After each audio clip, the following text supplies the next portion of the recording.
There we So, go. hello, Jonathan. Hello, Dan. It should be one of your first interviews, I guess, at least in this part of Europe. So really, thank you for accepting this. We are really very curious to learn and to understand better your model.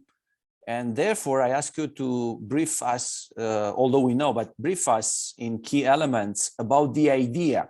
Because obviously, the idea looks simple. It is already on the phones. I mean, you can carry with you the battery and then you recharge your phone. How do you imagine, in the first place, that could be possible for cars? Yes. Well, first of all, thank you for the question and thank you for the opportunity. The ZipCharge Go is intended to be, just like you've said, a power bank for your EV. And what that allows you to do is to take it with you and you can charge anywhere. But also because you can use it instead at home as a surrogate for charging your vehicle. So what the situation is pretty much around the world, but also, it's common in Europe, 40% of households can't install a home charger. That's because they don't have off-street parking or they don't have designated parking and a way to be able to install the charge point. So this is a device that they can use every day. It's something that allows you to top up your vehicle with your daily needs and therefore make sure you've got enough range to be able to go about your commute to work or running errands or whatever it might be.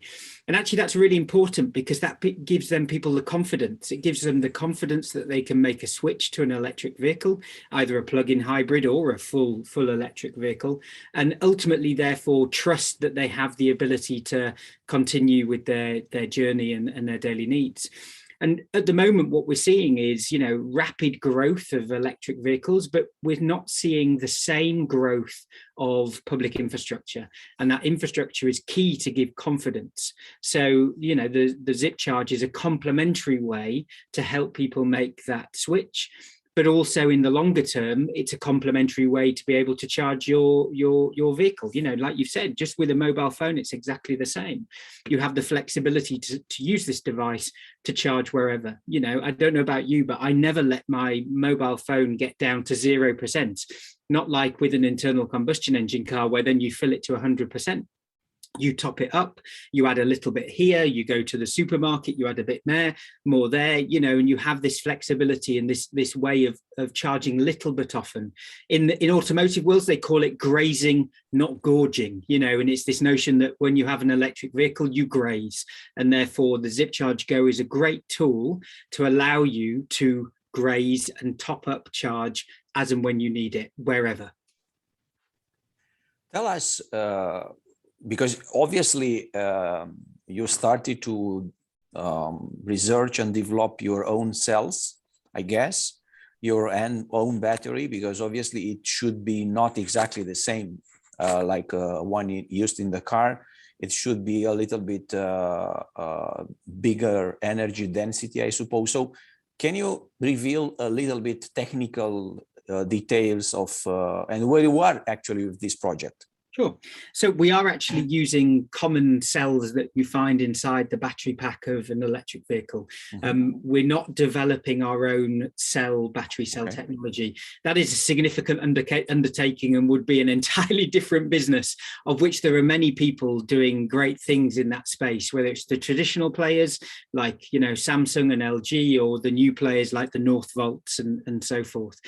So we're taking the very best performing cells that are available in the market, and typically the cells that Tesla has and Rivian and so forth, those have the highest energy, highest energy density.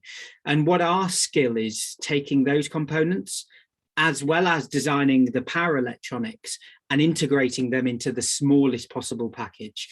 My co-founder and I have worked in the car industry all of our lives. Both of us worked at McLaren some 18 years ago, and we come with this philosophy of understanding about what does it take to reduce something down? How do we make it as small as possible, as lightweight as possible, but also manage the performance of it? So in that case, from an engineering perspective, it becomes an integration exercise, because what you're trying to do is make everything work, but work in the very smallest envelope, the very smallest package, and the very lightest possible way, while still delivering the performance that somebody needs. And that's why, like you say, well, it's like a power bank. It must be easy. It's just a battery on wheels. Actually, it's quite a difficult engineering challenge to do something like this, because you have, a lot of things in a very small space. And when you do that and you have batteries, you also therefore have heat management issues, because you need to be able to control the thermal performance of the cells and make sure that they can still behave correctly, both safely, but also discharge the power to the vehicle.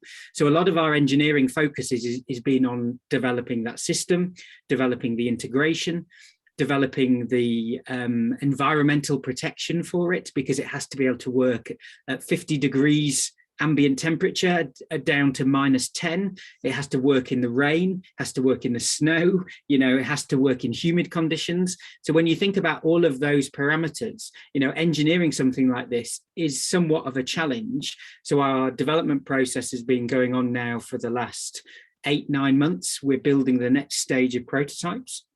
Those prototypes will start trials next month with a number of very large fleet customers, and that will be then used to feed back into our development process before then we produce the next range of prototypes that then we will test and validate again. And it's on those prototypes we'll do certification.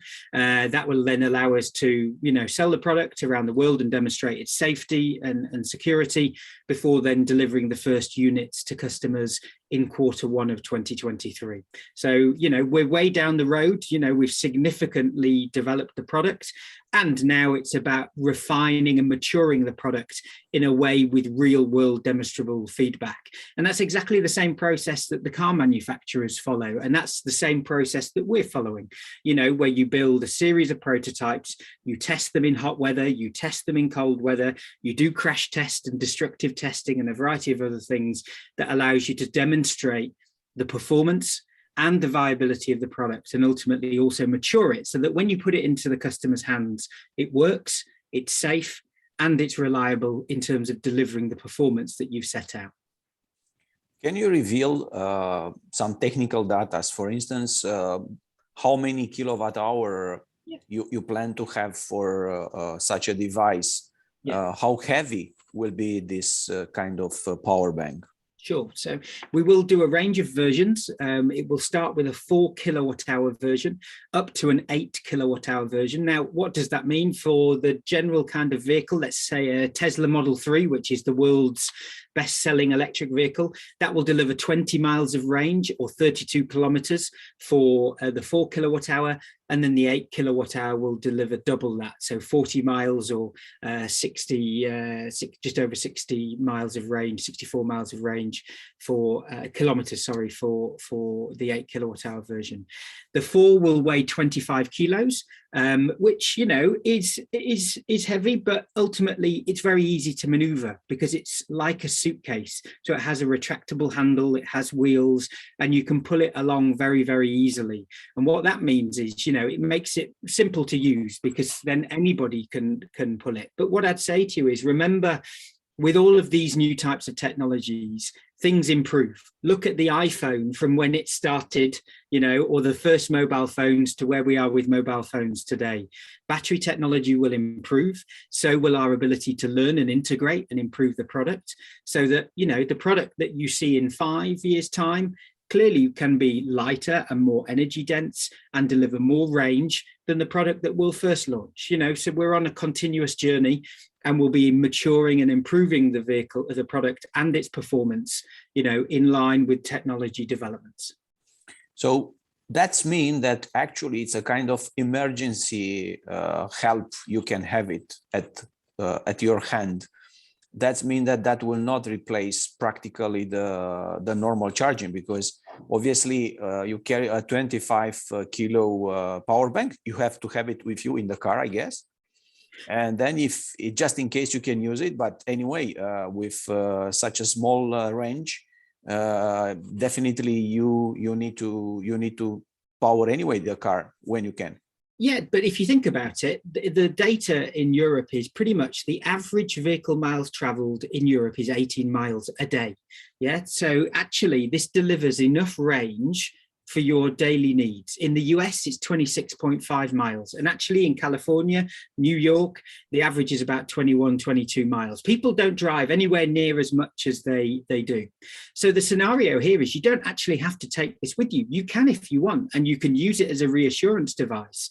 But actually, it makes more sense to be able to top up at home. So you park your vehicle, you've used it for the day, and then you top it up again. Is it going to replace the need to charge your vehicle at other times? Absolutely not.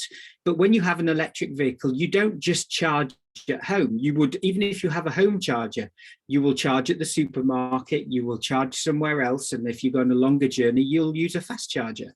So actually, this is a complementary, device. This is not about replacing anything. This is about giving people more flexibility, about giving people more freedom, and also, more importantly, greater convenience. Because at the end of the day, what people want to do is charge their vehicle where they park it. And most of the time, the vehicle is parked at home or at work.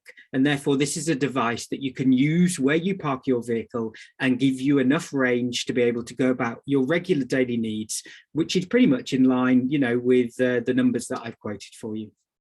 And if you keep it to charge the power bank, I guess, let's say home, in a normal power socket, that process will take how many hours? Yes, so the 4 kilowatt hour version will take just over an hour. So the 8 will take just over 2 hours. So if you wanted to, you could transfer the power a couple of times a day, 2 or 3 times a day. You're not restricted to just doing it once. You've got this flexibility to be able to have access to power as and when you need it. One important thing I would say is that will come in the future, and the UK government has mentioned this and other governments will follow. As and when you have a home charger, smart chargers are going to be restricted when they can be used because of the demand on the grid. So the UK government has talked about stopping people being able to charge at home between 4 o'clock in the afternoon and about 7, 8 o'clock in the evening. What happens if you need to be able to charge, but you have a home charger, but you can't actually use it because you need to charge? Well, actually, with our device, you can charge at any time. You charge it overnight. You charge it at the cheapest possible electricity, and then you can use it to charge your vehicle whenever without restriction because you're not connected to the power supply. Yep. So in some regards, as and when we reach this more distributed energy network where there are greater restrictions because of, renewable energy being generated at different times to when people need it, actually, this is a far flexible tool that adds convenience for people to be able to charge. And don't forget, you can use it to power anything. It's not just an EV charger. It has a regular power outlet on it. So you could take it and power a power tool. You could take it camping to power lights in your tent. You could take it away. Even if you had an emergency, you could use this to power your fridge, your washing machine, anything that ultimately gives you the flexibility to need to access cheap power at any time. And therefore, it has far more utility than just an EV charger because it becomes a personal energy device that you can use for anything. Mm-hmm.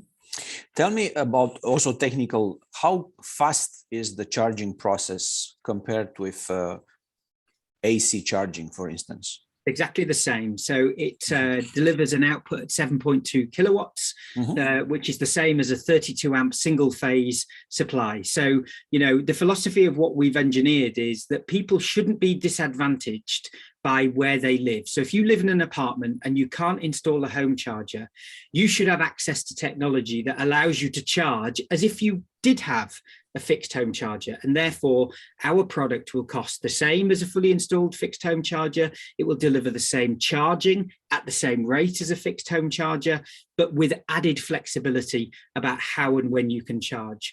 And therefore, for us, it's very important that we can do this so that we can democratize EV charging and allow more people to access the convenience of charging wherever they park their vehicle. How do you secure the charging process? Because obviously, as you mentioned already, you have a car parked somewhere, then you go with the power bank on the wheels, then you plug, and of course you leave it there for 1 hour or 2 hours, whatever. And how you secure that the cable, it's like in the normal charging process, is absolutely locked. So is the same situation here? Yeah. So just to qualify, it takes 30 minutes for the 4 kilowatt hour version to discharge to the vehicle. So just over about 33, 34 minutes. And the 8 is double, I guess. It's double that, yeah. So it's just over an hour. But you're right, security is a concern, and we have absolutely focused on building in the right measures that will give people reassurance about how to use it. So first of all, let me talk you through what those are. You're right, the vehicle, the cable is locked to the vehicle and locked into the charger. But of course, someone can always come along, they can pull it out, they could even cut the cable, they could do a number of things, okay? So you can't just rely on the fact that it's tethered to the vehicle to provide the security. So the first thing is the device is app controlled. Everything is through the device, but also once you connect your app to the device, it's married to the mobile phone. So for anybody that otherwise, if they were to take it, it's a dumb unit. You cannot access it because you need to have the authentication through the device and the mobile phone that allows you to access it. That's the first thing. The second thing is it has an alarm. So if it gets moved, a motion sensor, it goes off. You can also geofence the device so that it becomes disabled outside of a zone. So if you want to set it to within, 50 meters of where you live, then if it moves outside of that, it doesn't matter whether you have the phone or not, it won't work. That's the other thing. The other thing it has then is it has a tracker. So it has an automotive grade tracker. So you will be able to see in real time where the device is because it's connected to the cloud. It has a SIM card in it. It has 4G connectivity and ultimately allows you to be able to remotely connect to it, but also see where it is. So even if it were stolen, you could track it at any point in the future. But then, just like if you have an iPhone and you have iCloud, you can also remotely disable the device, and then only we would be able to unlock it and provide access again to the user. So in which case it becomes a dumb 25 kilogram weight, in which case it has no value to anybody. And then the final thing is if you wanted to break into it, which believe me, this is a high voltage device. And if you wanted to break into it, it's not better try. You're not gonna mess about with this because you're not gonna, it's going to be quite dangerous. The cells are welded together into a pack. So even if you could break into it and you knew what you were doing with high voltage, the cells, which are the real value, can't be then taken out and resold anywhere else. So, you have to ask yourself the question, why do people steal things? They steal things because they can sell them on quickly, because they can make money, like a bicycle, that kind of thing. If you can't steal this and you can't sell it on to somebody because it doesn't actually have any value, what's the point in stealing it? That's the fundamental question. But beyond that, we will also offer a mechanical tether. So the side grab handle is a structural part of the unit. So if you really wanted to, you could easily put a loop or a chain through that handle onto a wheel, onto a lamppost, onto anything, or tow bar, anything that would give you even extra peace of mind. But we actually don't think that's necessary because of all the technological controls that, we've put technology and the security that we've put in place to be able to ensure that it has no value if somebody were to take it. And that will be a big mission from your side to communicate all this, to make the people who might think that is a variable inside to realize that it's actually no value if they are simply stealing the product. So you have to communicate a lot on that. Yeah, well, word will soon get around. If you take it and then the police arrive, because it's also got a tracker, because it shows where it is. You see this now with all of the smart electric bike companies like Cowboy and others. They also have the trackers in their bikes, and people are able to go and recover them. A bike obviously has a lot easier utility to resale than our device. So at the end of the day, you have the ability to be able to recover, but also we will put the mechanisms in place that give the customers reassurance around using this device. And it's not like you need to leave it out on the street for 8 or 10 hours at a time, because it discharges in half an hour or just over an hour. So, but of course, people need the peace of mind and reassurance that it will be safe and secure. Also, a technical question is, there is any limitation which kind of cars, which kind of cables or plugs, or you plan to service any kind of model, any kind of plug or standard? Yep. So we are agnostic to the vehicle. It'll work on any plug-in vehicle. So the version we've shown is with a Type 2 socket, which is for Europe, and of course a UK plug for charging in. But we'll do all of the versions of the plugs that are required. So for the US market, we'll do a Type 1 socket. For China, we'll do the GBT socket, which is the equivalent of their Type 2. And ultimately, that gives everybody the access to a charger that will work with their vehicle. Are you thinking to create beyond, or actually the first question is, what is the business model? Are you selling these power banks? Are you renting? Or are you thinking to create a service like a bus, truck, whatever is coming back to your client, is giving this and is recuperating later on? So what is your plan? Yeah, our model is to sell direct. We will sell direct to the customer, that is very large corporate fleets, but also to the private and the end user. So, think of us like the Peloton of EV charging. So you're probably familiar with Peloton, the bicycle you can have at home. They sell direct to the consumer.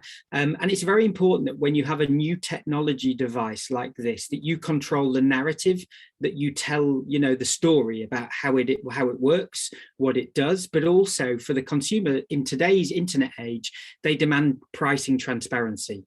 So the reason for going direct is to be able to offer customer reassurance about the product, but also the information that they need, but also guarantee that they have the transparency around the pricing. We are looking at other business models, such as subscription, because we want to ensure that more people have access to low-cost, convenient charging. So we will offer it as an outright purchase, but also allow people to take it on subscription, where they pay a small upfront fee, and then they pay monthly for a contract for a year, and then it becomes rolling after that, very much like you do for your mobile phone. And therefore, we think that makes it more accessible for more people, because even if you could install a home charge point, you still have to pay several hundreds of pounds or euros to install that anyway. So this is a way of being able to lower the cost and make it more accessible. What we won't do is do charging as a service, which is the kind of final thing. There are lots of players out there who are looking at that. And, we don't think that's a viable business model for us. But we're happy to cooperate with those players and provide them our hardware that they can use to deliver charging as a service. And in fact, we're speaking with a number of players across the world who are going to implement that type of service and use our hardware as a way to deliver a service to the end customer. Can you reveal any kind of pricing? Yeah, so we've communicated it will be around the price of a fully installed fixed home charger. Now, when we talk about a fully installed fixed home charger, it's not just the hardware, it's the installation. You also typically, depending on the meter that you will have a cutout fuse that is, in front of the meter. So, which, depending on the age of your property, you need to have.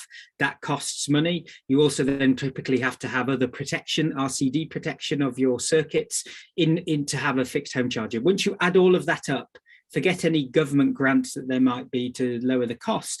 You're very much into the realms of 1,200, 1,300, even north of 1,500 euros. So that kind of gives you the sense of the type of price that we will be targeting. We haven't announced it yet because we haven't opened pre-orders. And we want to make sure that once we do announce the final pricing, that is the price that people will pay.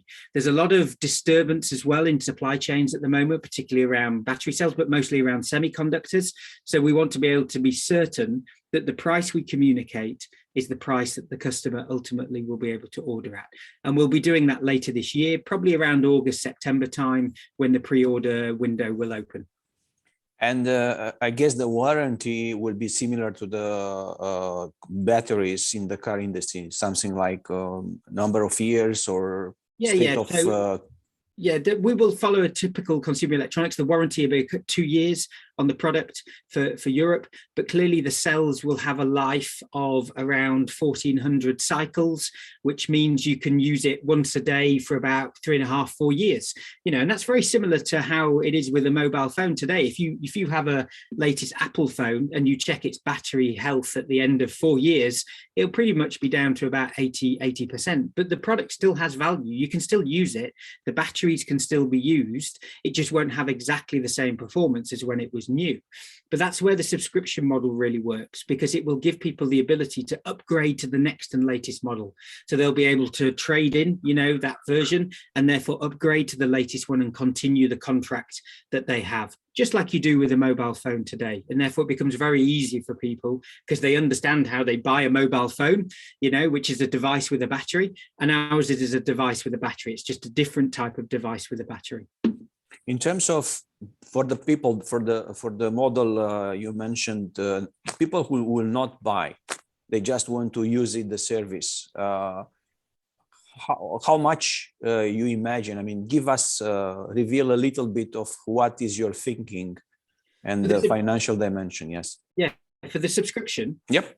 Yeah, so that would be three months up front, and then £50 a month. So you'd be paying, let's say, 50 euros, they're about 60 euros. So you'd be paying 180 euros up front, and then you'd be paying a year's contract at 60 euros every month for a year. And then it becomes a rolling monthly contract and you can end it at any time, and therefore it becomes very, very flexible, but also much lower cost. And when you do the economics behind it versus the cost of public charging, actually the payback is within a couple of years.